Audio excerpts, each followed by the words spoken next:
there's probably no bigger concern than interest rates and the state of the market. And Yep.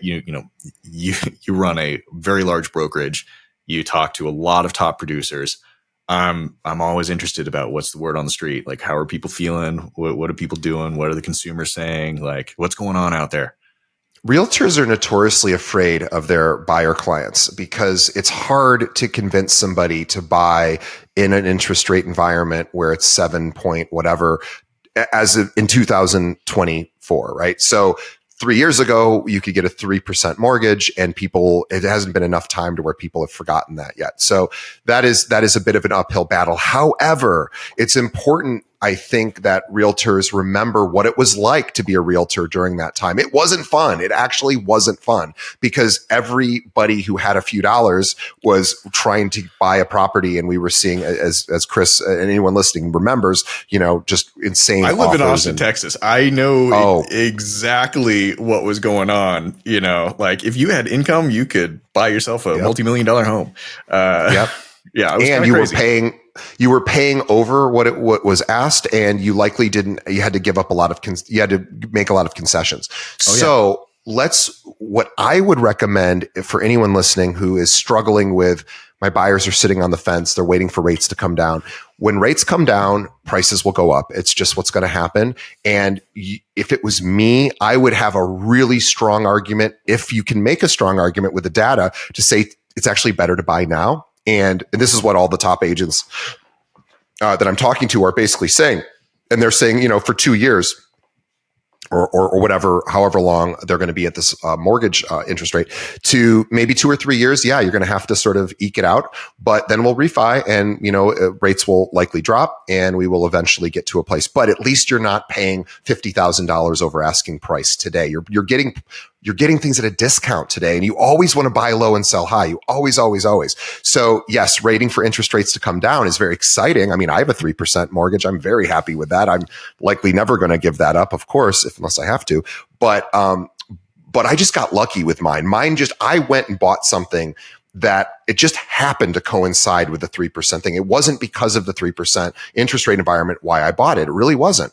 And so I think most people just want to buy the home they love. So I would say you need to have a really compelling argument with data to show that let's look at what pricing was like when in 3% interest rates. Let's look at the list price and what things sold for. And being able to make that sort of case, I think, will help agents work with buyers today. One of the things that was interesting for me watching this is I like to get down into the economics of this and like kind of watch national average, you learn in your college economics classes about supply and demand and equilibrium and, stuff like this. And it's all very academic, but it's kind of interesting to look at what actually happens when interest rates go up, which changes the monthly cost of owning a home. And then what happens to prices after that. And I thought it was very interesting that, at least in the Austin area, it seemed like the correction wasn't immediate. Right. And I think a lot of people expected the price correction to be immediate, and it's not, right? Because you got to wait for all of that to like trickle through the minds of the people actually in those transactions. So there was some lag effect there. So yeah, I do wonder, it's like, okay, so most of the price corrections happened and now is the perfect time to buy, or is the Fed going to torture us a little bit more? And, and there's still some room, but I kind of agree with you that, there's probably some deals out there, if you're either a cash buyer or you can handle the higher interest rate for the moment. Yeah. And look, I mean, there's been times in our history where it's been in double digits have been the norm. So This is not the sky is falling at all. It's just uncomfortable.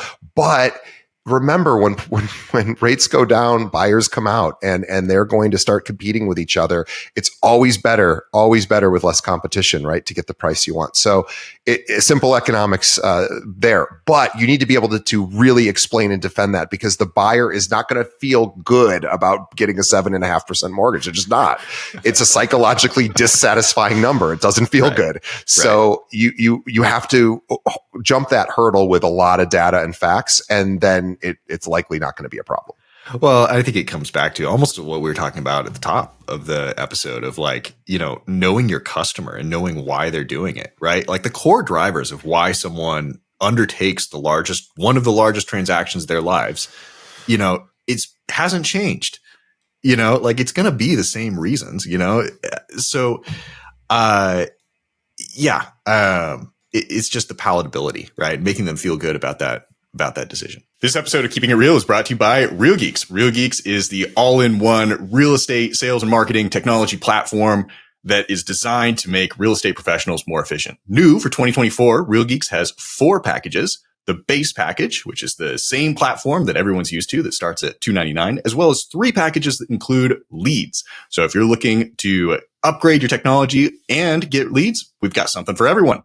All of the packages include SEO Fast Track, which is Real Geeks' AI-enabled SEO tool, which builds out long-tail, programmatically driven AI content for your listing pages. Data coming off this has been great in terms of generating long-tail traffic for our customers. You want to check this out? Head over to realgeeks.com and tell them that you saw us on Keeping It Real.